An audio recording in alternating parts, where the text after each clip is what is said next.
Calaroga Shark Media.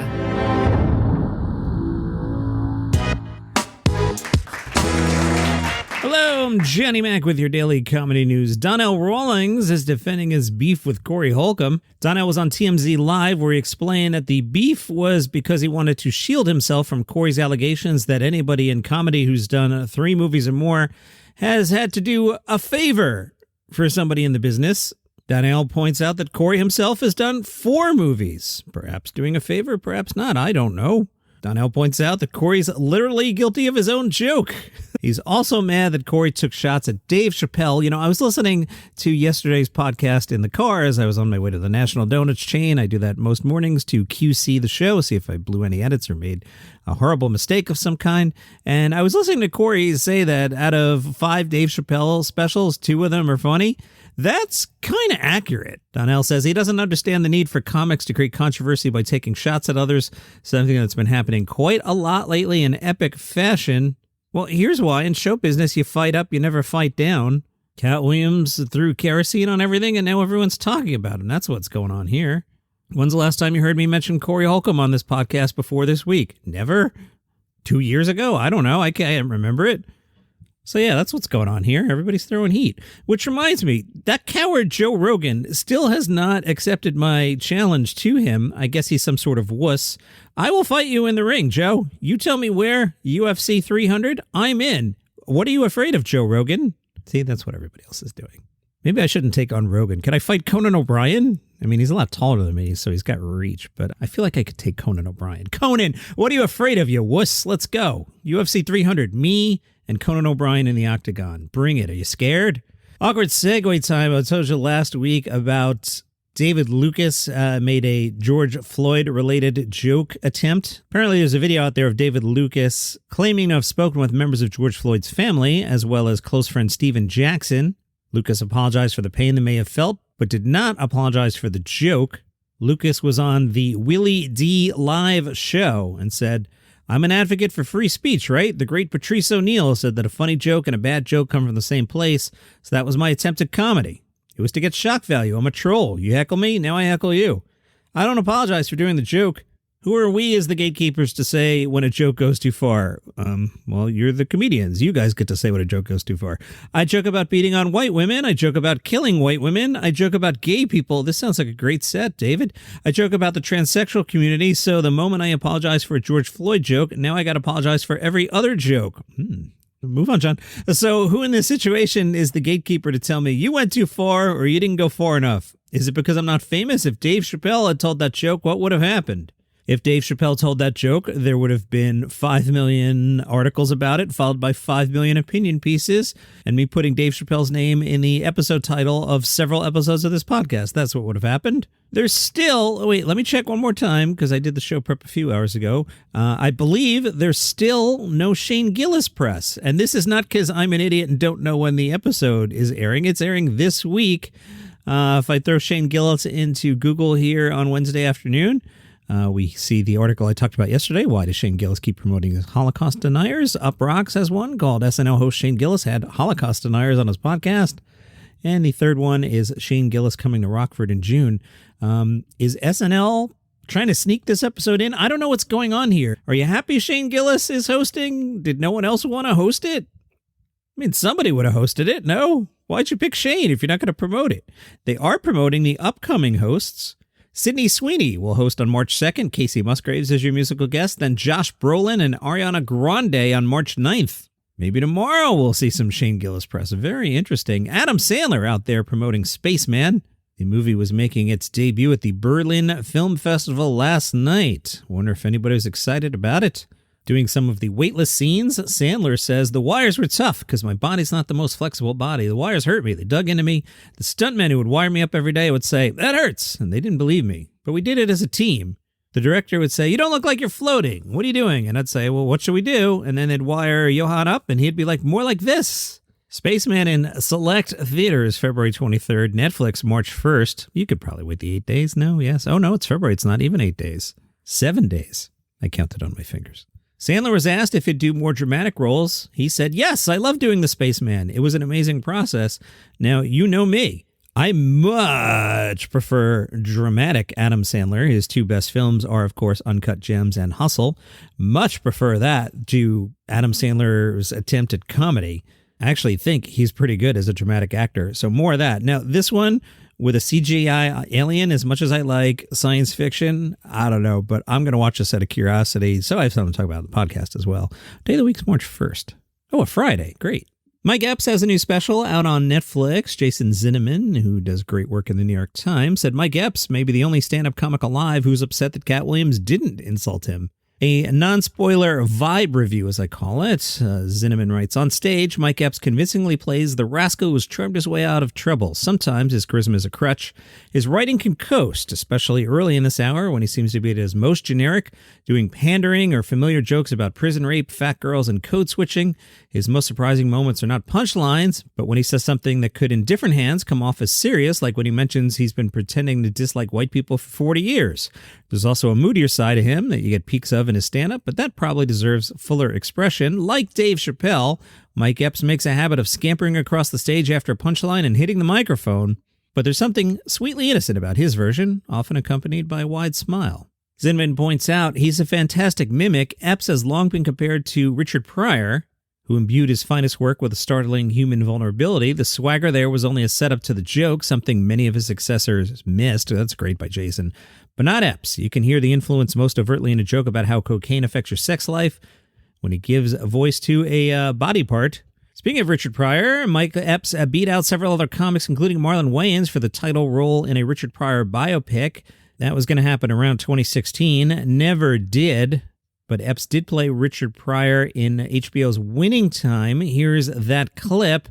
There are many people speaking here. The one that sounds like Richard Pryor is Mike Epps. And if you don't think anyone sounds like Richard Pryor, then the impression's not that good, apparently. But I think it is. Here you go.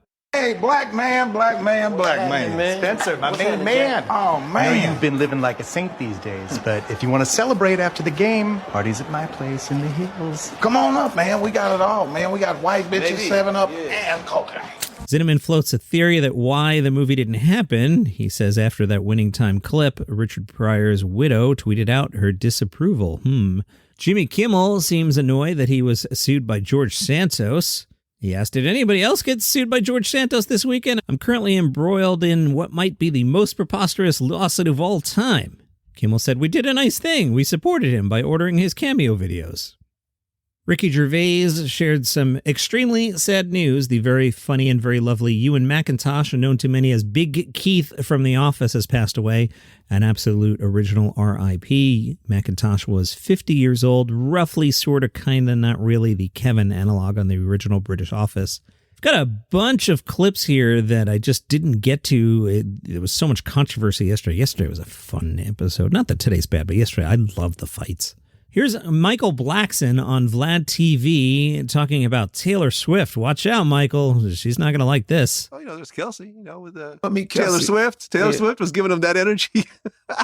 It's always great to have your woman there. It hypes you up. But, they've been great before Taylor. Let's be honest. Taylor didn't know nothing about football. No. Till she started dating this guy. She knew, because you watch her early in the season, she'll be cheering at the wrong time. She's like, yeah. I'm like, tell her it's halftime. Sit down. Okay. You have no clue what's going on, do you? Yeah, she was just there, just cheer her man on. I'm so happy for her because you could tell for the first time she's in love.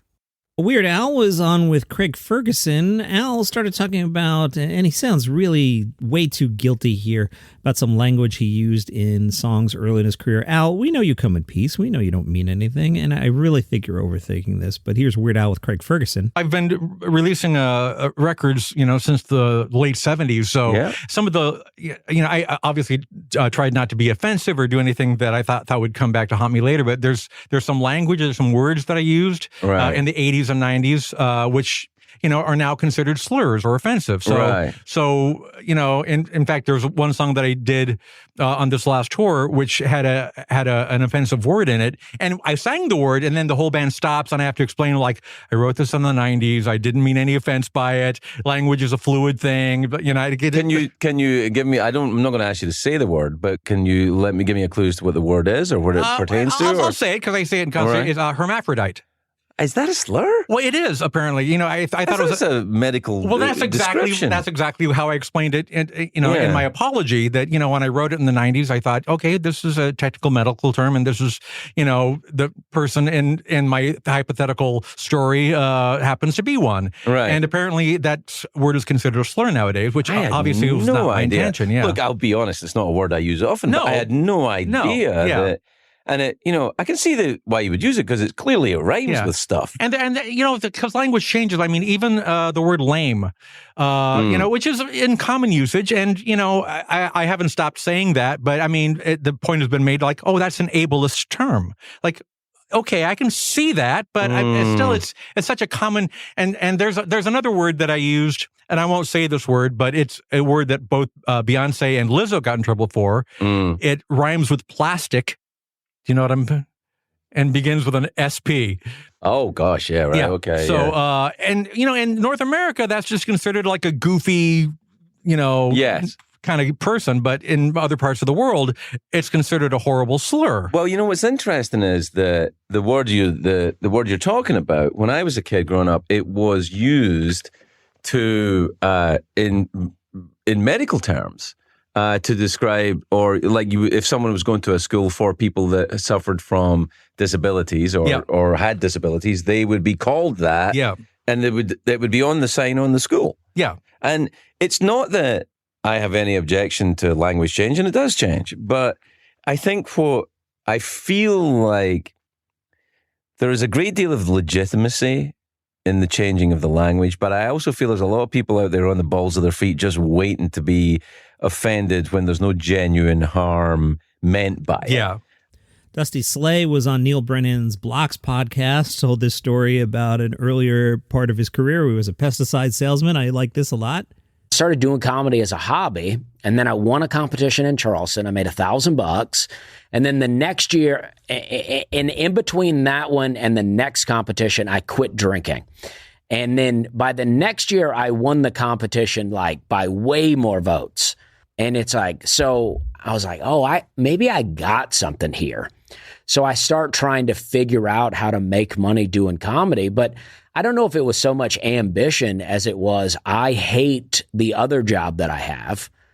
And if I can make money doing this, I mean, I always said, I don't need to be famous. If I can make a living doing this, then that's better than what I was doing. Yep. I was really trying to do it for a minute, but I was also drinking a lot. So what you had to do, you would have to drive to the Lowe's store and then go inside, and you had to call in on the Lowe's phone to, and to a system. That way they knew you checked into that store. You couldn't do it from your cell phone.